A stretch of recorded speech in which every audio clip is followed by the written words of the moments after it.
Hola amigos, bienvenidos a otro episodio de TECH23. Mi nombre es José Ábalos y aquí se trata de puros Latinos en tech.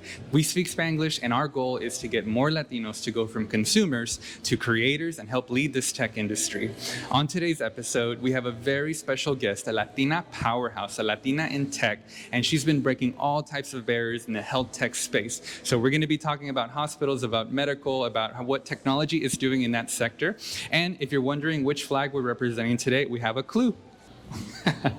This is Chuy El Cuy. Do you think we should go meet our guest now? All right, let's go. Bueno amigos, aquí les tengo a nuestra guest. Aquí tenemos a Karen. Y Karen, dinos qué bandera estamos representando hoy. Perú. La bandera de Perú, amigos.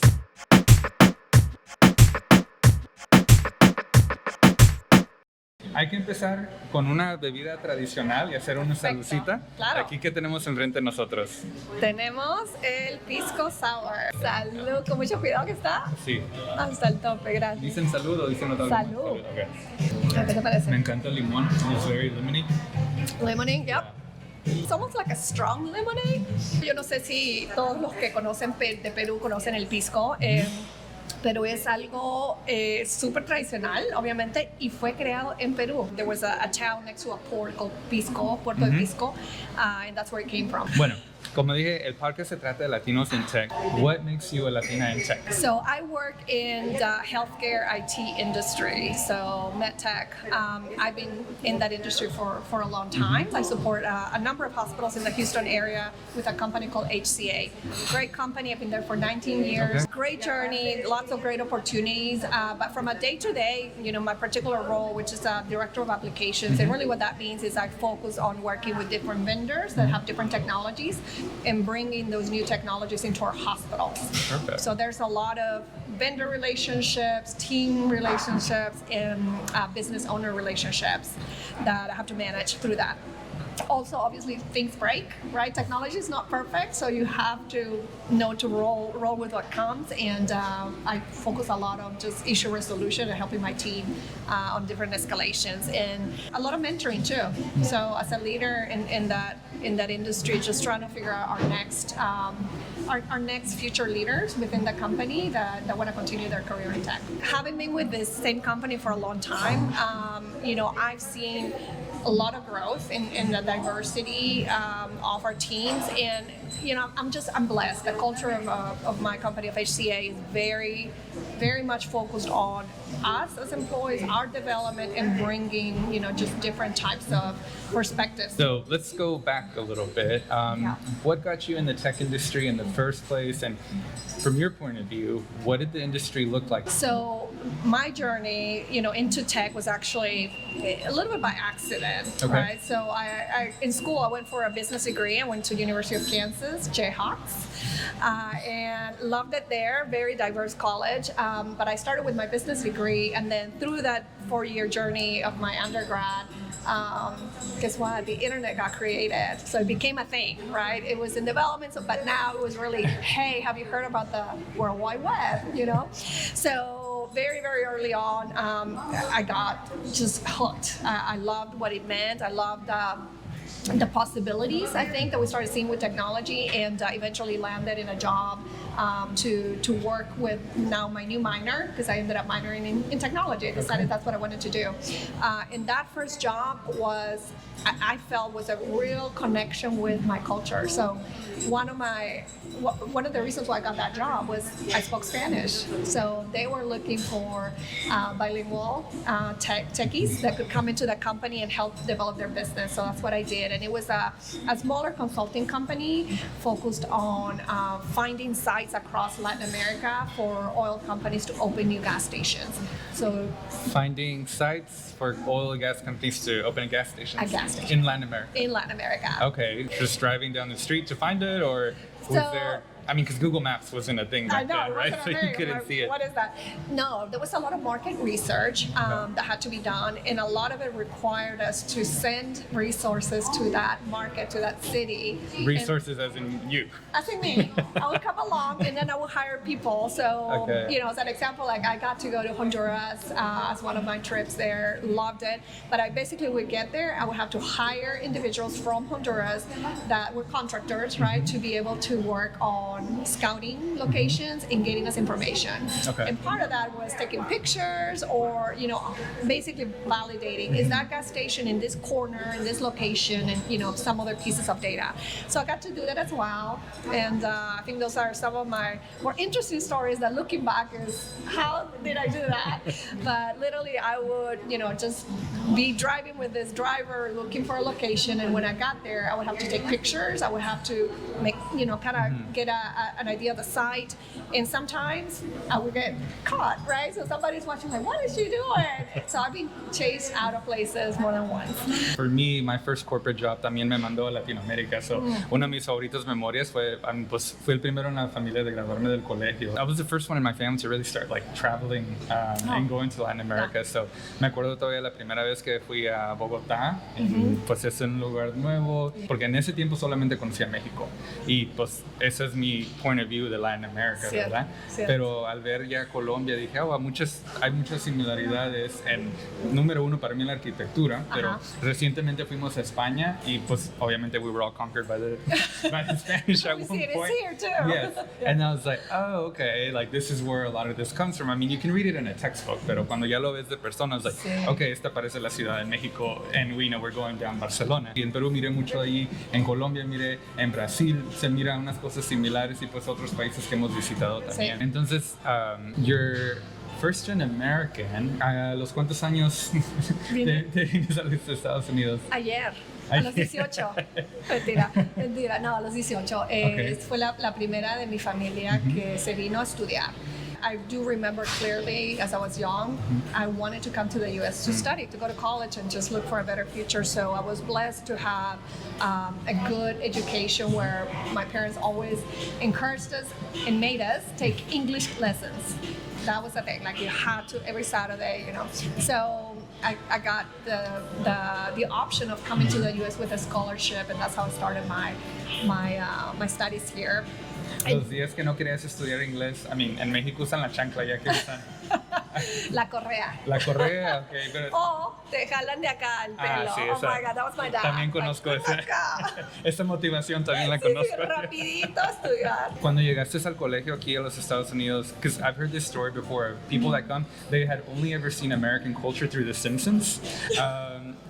Was it like what you imagined, and like what things were maybe completely different from what you saw in like TV or pop culture? Yeah, no, it was just completely different. Well, first check this. It was July, right? Coming to the Midwest, and of course in my head, I have no idea about the weather, right? So in Peru is winter. So picture me coming off the plane with this long coat in the middle of the summer. That was my arrival. It was just so different. But I think also I was blessed that I went to a town. It was a college town, so it was a smaller place. It wasn't like arriving in this large city that, I knew nothing about. What was the name of the town? It was Lawrence, Kansas. Okay, Kansas, shout out Lawrence, Kansas. Love it. Beautiful town in the middle of nowhere in Kansas, and you would think it's flat. Oh no, hills, beautiful, little lakes. And that college is a very diverse college. So the amount of friends I made from all over Latin America was just amazing, as well as Americans and Europeans. So I think that helped with my experience. But it was very different. It was, I think, the closeness that we have as Latinos, ¿no? El calor, la cultura, 100%. Yeah. Como cuando vas a un networking event y oyes mucho ruido, ¿verdad? Pero luego oyes a los que están hablando español and you're just like, ¿dónde están? Está mi gente. Ahí me uno. Y ya, no sé, algo del lenguaje inmediatamente te ves une. that trust y te une y shared experiences y todo.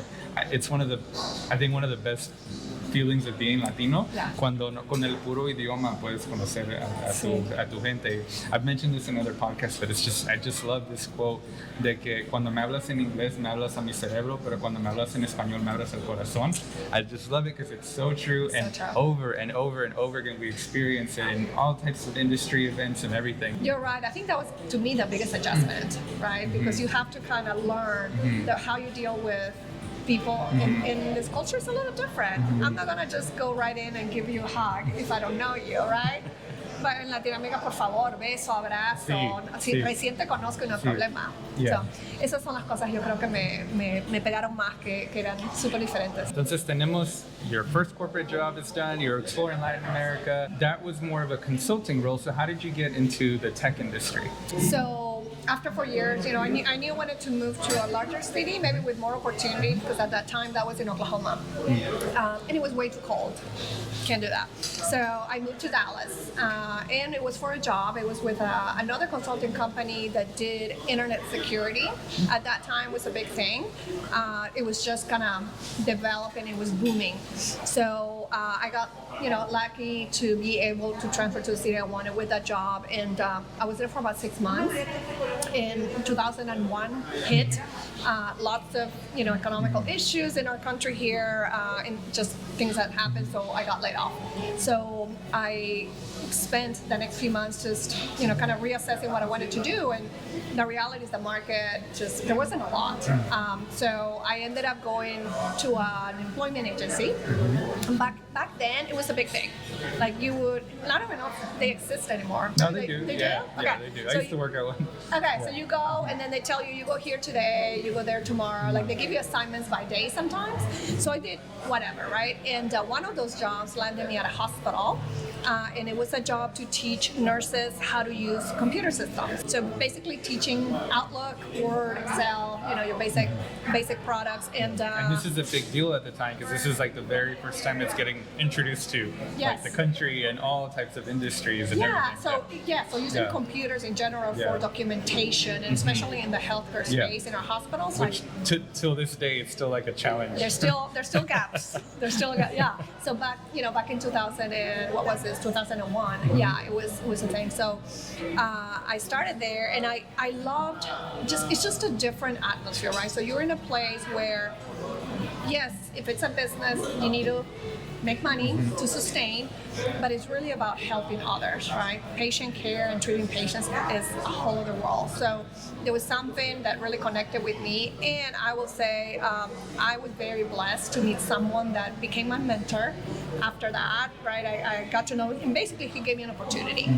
I think that sometimes we don't value or don't focus on the ability that we have of entering something new by just taking the chance and saying, hey, I can try, right? And if you're lucky enough to run into someone that can give you the opportunity, things can happen, right? So, and that's what happened to me. I mean, it was going from teaching those courses I was teaching to, hey, there's this project for a new software implementation. Can I learn about it? Maybe I can help a little bit. And I had a boss at the time that was very open. He's like, yeah, help out. So that helped me make a name of myself in that, in that group. And when a new position opened up, it was easier, right? It was, you had proven yourself. I proved myself. Well, me encanta que te atreviste, right? Correct. Y eso creo que the more I explore this company, TECH23, the more I get to learn from other Latino cultures. We don't all have the same background, as much as sometimes, the one Latino in a movie puts it like, oh, todos tienen esa misma historia. It's very different. But I think some of us carry this like, okay, well, I'm in a new culture, like, I don't really know what to do. Yes. So we play it safe sometimes, y no nos atrevemos, but the beauty of it is, well, cuando te atreves, you have so much more to offer, because you know how to do your job, otherwise you wouldn't be there in the first place. So you have the hard skills done, but it's these soft skills that we've been developing in nuestra cultura, nuestra familia, todo, like, it's a huge bonus. And tú tuviste un mentor, y qué bueno que alguien, like, te abrió esa puerta para poder explorar. Creo que como te estabas atreviendo y eres curiosa, pues, de aprender de nuevas cosas, you would have gotten there eventually anyways, but it's just speed, like un highway, cuando Yeah. tienes alguien que te pueda ayudar. So That's I right. highly recommend everybody Yes. to, if you see a Karen, working in your office, open those doors because Yes. you could unlock a future powerhouse like her into your company. Y pues sí, atrévanse, sean curiosos, and let's keep hearing the story. Bueno, ya llegó la comida. Mira, todo bien rico. Cuando ves el ceviche peruano, ¿Al mexicano? sí, Oh, muchísimo. Y primeramente el color, Ajá. porque el mexicano siempre tiene como un pico de gallo, o siempre rojo, blanco y verde. Sí. So, ese no tiene No tiene eso. el rojo. ¿qué es esto? Ese que es... Sweet potato. Ah, okay. I was gonna say carrot. And then obviously our Peruvian corn that is so large. And then there's canchita everywhere.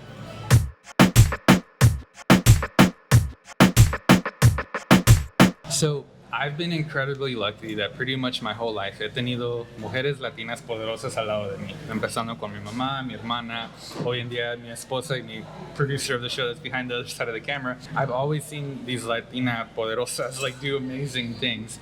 There's Latinas younger than you watching in the audience. Like, what is the words of motivation or maybe a story, an overcoming story that you have to share with them? So, I think for me the hardest thing was the cultural transition, because I always felt I wasn't born here. I speak a little funny, right? I have a little accent. And I think that probably early in my career just made me feel like, I probably can't speak about that, right? I can't speak up because what if they don't understand everything I'm saying? Or so there's that component. But I think in general, over time, you just gotta be confident about who you are, what you have, and what you bring, right? And we don't always do a good job about celebrating our accomplishments and realizing, no, I got the same degree, I've got the same experience, and I have all these other skills to bring, just like any other male counterpart. And for me, I think in tech, primarily been male dominant. That has evolved, I feel, and changed, and particularly in healthcare, there's a lot of strong female leaders. So I think for any Latina in particular that is right now, trying to figure out what do I do with my career, or I want to take it to another place, I just say, work on being very confident about who you are, and do not be afraid to take chances, like we were talking about earlier. So some of my transitions professionally have been all about the relationships that I have built, right? So going back to our culture is also strength, and I think we have that warmth and that closeness that, at least for me, I feel like that's one of my strengths. It's very easier for me to make close relationships and strong relationships and maintain them. And as I've been in my prior roles, it's been usually a tap on the shoulder, like, hey, would you like to try this? I'm like, of course. So don't be afraid to try new things, even if it may be perceived as, that's just a lateral move, or maybe sometimes you have to sacrifice. And I've done this early in my career where maybe I took a job that wasn't paying me as much, but that I saw could take me to bigger places, right? And teach me new things. So to me, there's not a difference, right? I mean, Latina, not Latina, female, male, it's just about your confidence and you trying to try new things, and never taking for granted that you gotta keep evolving, and just don't stay stagnant. Sí, nunca se acaba, ¿verdad? Nunca se acaba. Especially in tech, because I mean, right now the tech world, and I get it, it's like phases and everything, but right now the phase is AI. It's like all you're hearing everywhere. Last year it was like Web3 and this is happening and everything, and everybody's like, okay, I have to learn something brand new, and like everybody's talking about this, so that means everybody's doing it. I think now the more season I myself get into tech too, it's like phases, and it's it's a hot topic today, but it's not necessarily everybody that jumps into it. So, but it is good to kind of just gotta know what it even Yeah. is, and that you can have a conversation. That's right. That you show like growth and development and Yes. maturity in the Yes. industry, because you might see an opportunity, right? Or an opportunity may come and you're like, well, I didn't really care to learn about it.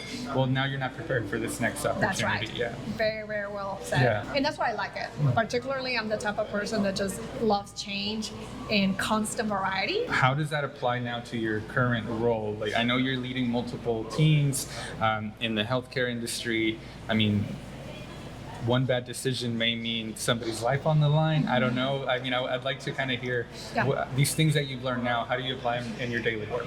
Yeah. So in my current role, I have to work with a lot of different vendors, a lot of different teams. And basically, one of the areas that I focus on is bringing new technology to our hospitals. So it's understanding what that technology is. What does it mean? Is it going to fit with our current environment? Does it meet our expectations, etc.? But there's a lot of variety in that part of my role. I think over time I've learned to recognize I'm really good with change. I'm comfortable with change. I don't mind it. And I think when I really became aware of that was 2017, 2018, where my company, HCA Healthcare, purchased a number of hospitals in Houston. And we basically got an announcement, hey, we're buying 6 hospitals tomorrow. And what does that mean to IT, right? So, okay, we gotta bring them into our world. And literally it was a couple years, if not more, of only being focused on onboarding those hospitals to our processes and operations, but also our technology. That's interesting, because the healthcare industry is such a regulated industry, and things are very slow to change. So that must have been an interesting couple of years. Yeah, and I think our hospital system is one of the largest, obviously here, largest in the number of hospitals in the market. But we had not grown in a while, so that was a surprise for a lot of the individuals that had worked in this market for a long time. I was still fairly new, so I was like, bring it. So again, I had a great boss. He's my boss still today, that gave me the opportunity to transition into being the lead for that transformation. So I was the leader that worked with each of the new hospitals and connected with their executives and kind of talked to them about what are we going to do, and kind of connected all the teams, right? So again, change, every day, right, for a few years, and it was great. And all of our teams had to embrace it, and everybody just joined and learned lots.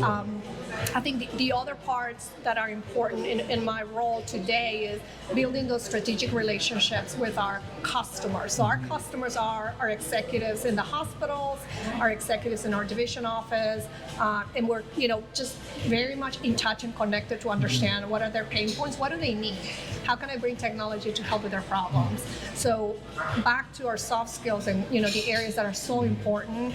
You gotta be comfortable, having those conversations and developing a relationship so they can remember you when they're considering, I want to buy this product, right? Like, I need to talk to Karen and team because they need to give me the know-how on the IT side to make sure it's something that we should be buying. Bueno, la comida está muy rica, el lomo saltado del ceviche también, aunque I'm still team ceviche Mexico style. No, por favor, no te puedes convertir.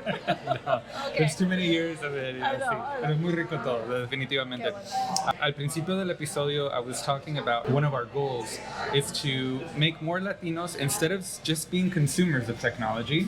For every tech company out there, the Latino market is a very important market for them.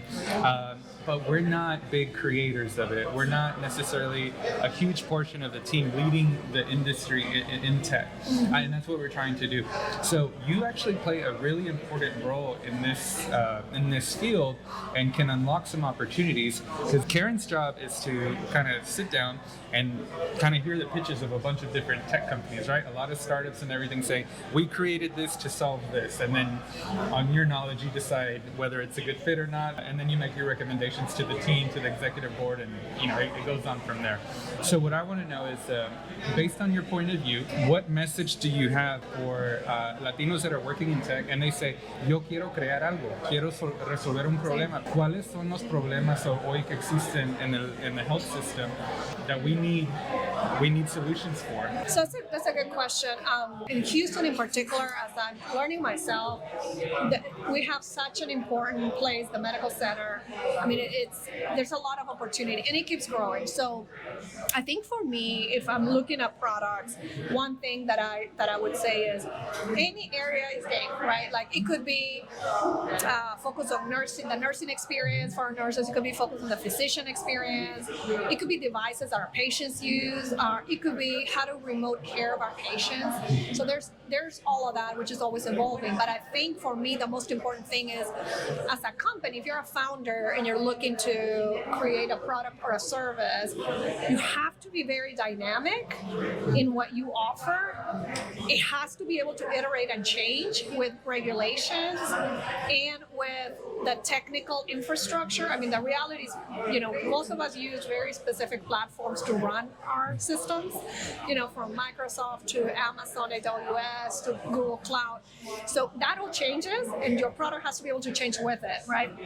That's one. I think second is when you come in with a product and you want to pitch it, you got to be able to fit it into that hospital environment and requirements. And by that I mean, for example, in the security space, the healthcare security space is very different than, the hotel industry security. I mean, you have other types of information. Sí. Yeah. O sea, son informaciones de nuestros pacientes. So there's a lot of regulations, and you gotta be able to know that, and also be able to meet those expectations from the beginning. So speaking for myself and the company I work for, we have a very formal security vetting process for every vendor. So you gotta be prepared as a founder and as a new product owner. You gotta go through that journey, and you gotta meet all those check boxes to pass even the considerations phase. If you come out and say, no, I'm not gonna sign that agreement, sorry, I'm gonna redline it all over, you're out. So I think those are important things to know. I think obviously everything is mobile now, so that's something that we focus on for any of our areas of care is a mobile experience for the users. So looking for the next good product, and I will focus on two areas for myself here: cardiovascular and orthopedics, surgical. Those two areas are big, right? So why are they big? One is the profit margin. I mean, it's a business where you gotta meet the bottom line, but also there's a lot of need in that space. And then as the generations, right, we're getting ready to see, we're seeing it already. The generations of people that are retiring and are exiting the workforce. There's just a lot more that has grown in that space. Makes sense. And then, what are some of the most exciting technologies that we're going to start seeing soon in the hospital systems? Good question. I think for me, what I'm seeing, and this is something that we haven't really explored deeply in my company, but remote care, right? So being able to tap into a patient at home, so that remote patient monitoring, so you don't have to come into a clinic. Oh, can you check my A, B, C, and D, right? No, you take a device that you have with you, and it's all connecting to the cloud, and I'm seeing the data on the other end as a physician and diagnosing. Yeah. So that's a big space. Which makes sense, the security of that information. Yes. Yeah. That's right. I get it. That's right. Yeah. So I think there's definitely a lot in that space that we're still to tap. Including telemedicine and virtual nursing, right, where our nurses can connect with patients virtually, or again, you can treat a patient as a physician from any location and being able to see the patient remotely. So that's a must to say. And is it safe to say that COVID really sped up that process of remote healthcare? Sí. Okay. No. Eso fue. O sea, if there's anything a positive, if you may, one positive the thing that silver came lining. out, it's hard to go back, right? Yeah. The expectation of being able to just do things remotely for care and then for even teamwork. I mean, they're there, right? Yeah. And we're more comfortable with them. So it was a good thing. Healthcare is really interesting to look at the Latino market, right? Just because of some of our cultural food, quizás está un poquito más grasosa la comida, tiene más sazón, Más sal. tiene más sal, más sazón, Sí. más sabrosura en la comida, pero quizás no todos los platillos son muy saludables. And I'm sure you guys have the research and data to see different demographics and different states and different behaviors of how you eat food and consume it and exercise. What have you seen in the Latino community, or is there a piece of technology out there that you think could really help us?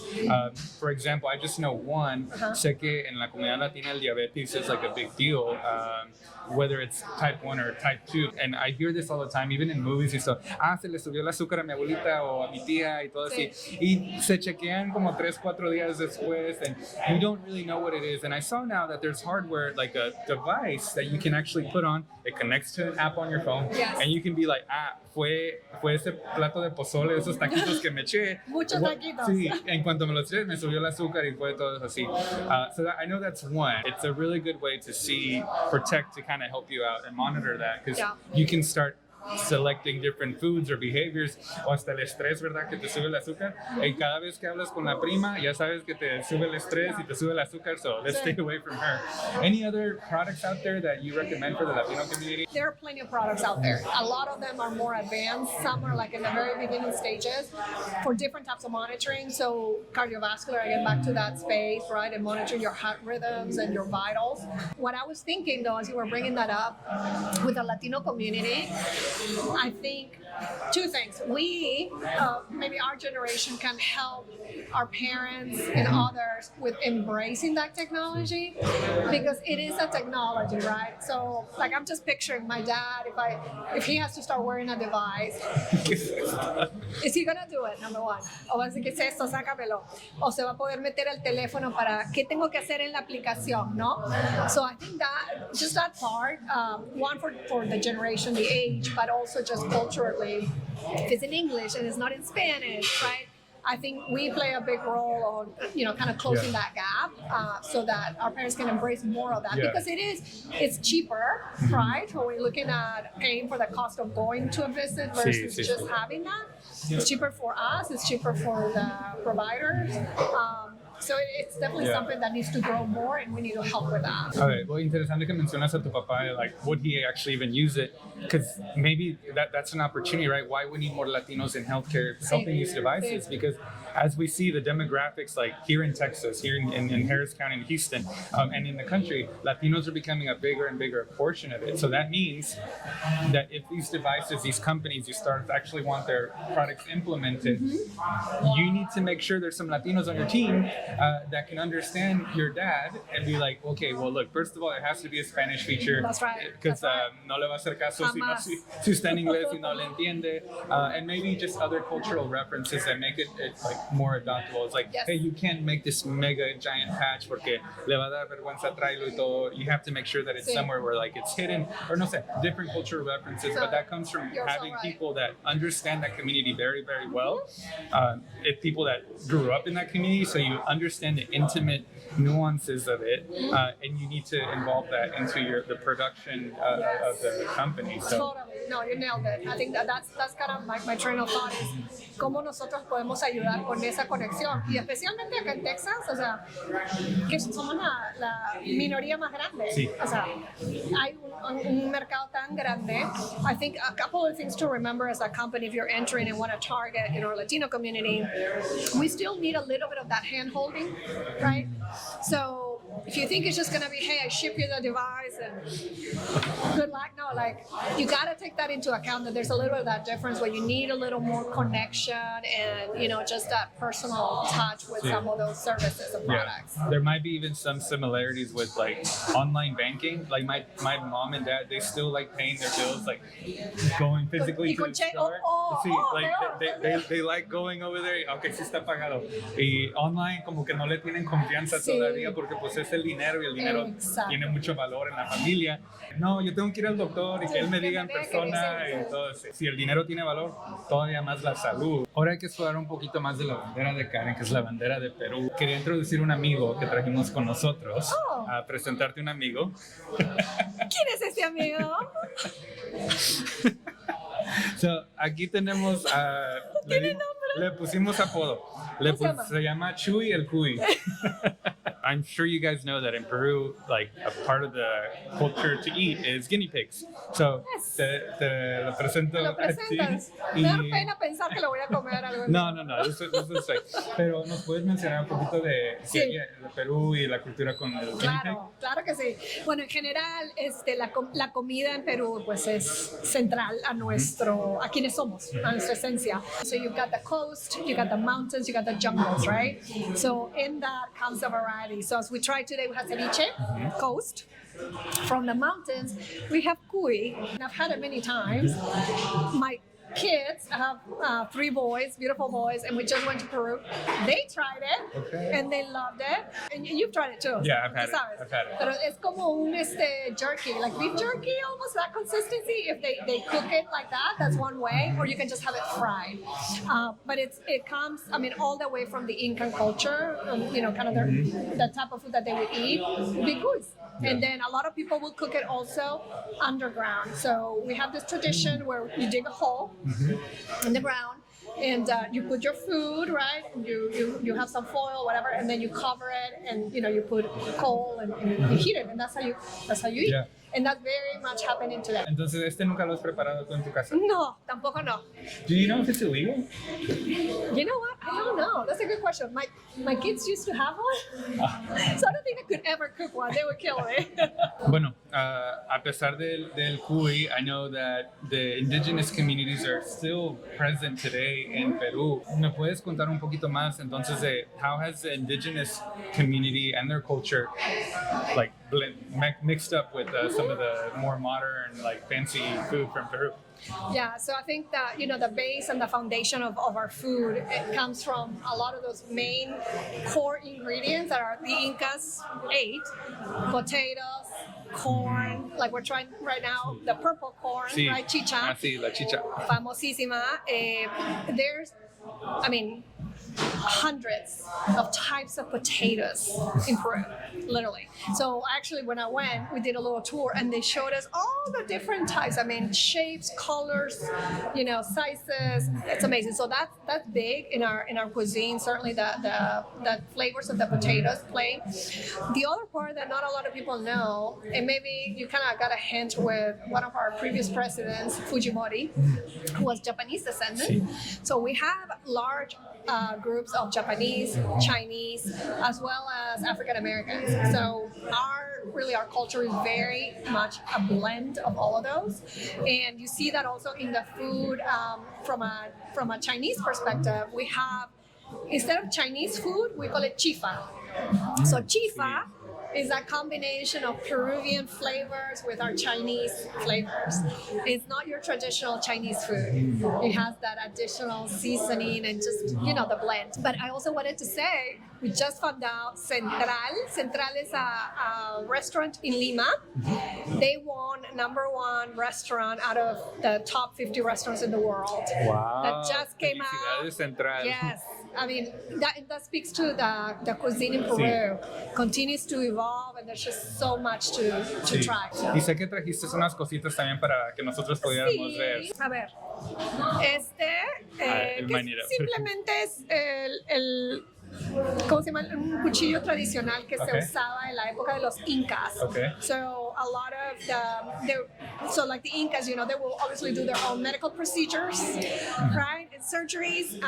And this is one of those traditional knives, and represents the god of the sun. Okay.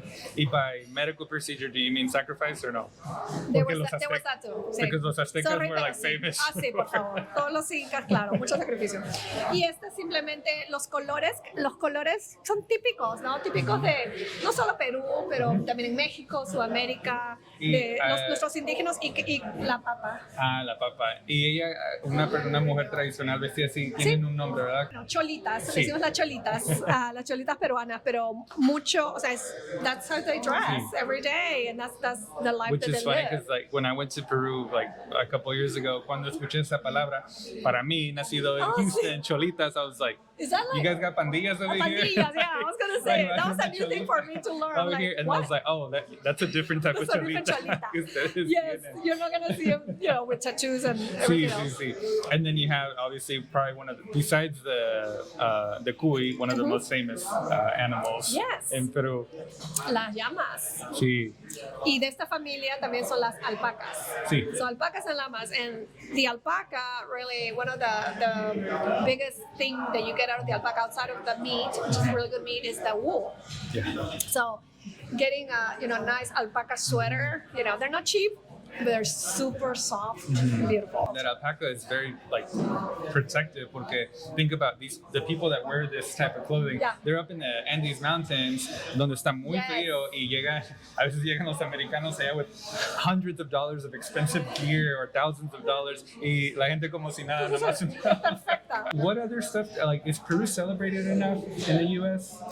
I think really Peru nowadays is one of the seven wonders of the world, Machu Picchu. That's what everybody knows. And in fact, the Transformers movie, if you guys don't know, I didn't know, was filmed in Machu Picchu during the pandemic. So there's scenes in that movie, if you haven't seen it yet, that are there. And because it was closed during the pandemic, perfect timing, they were able to book it. Interesting. So you get to see a little bit. But yes, certainly for that. And then the food. Like those are the things that people know about Peru, which are true. But also, I think if you look at Latin America, Peru is one of the countries that is actually excelling in startups in tech. Like it's happening, right? We have a lot to offer, and it's just, knowing about it. I don't know enough about it. I'm learning about it, and I'm glad to see it there. Muchísimas gracias por todo lo que aprendimos de Perú. Sé que nos falta mucho más todavía. Hay muchos más platillos, and I kind of want to taste these 100 types of potatoes that you talked about. A lo mejor hacemos round 2 en Perú. Perfecto, me encanta. Sí.